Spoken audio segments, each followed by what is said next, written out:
Welcome back to another technical deep dive here in the debug zone. Today, we're tackling a big question and breaking it down with insights from other users. Hopefully, this clears up some misconceptions and helps you get the answer you need. So buckle up, stay a little curious, and let's jump right in.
And that's a wrap.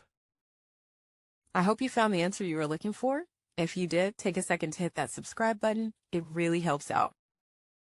And let me know in the comments which solution worked best for you. See you next time in the debug zone.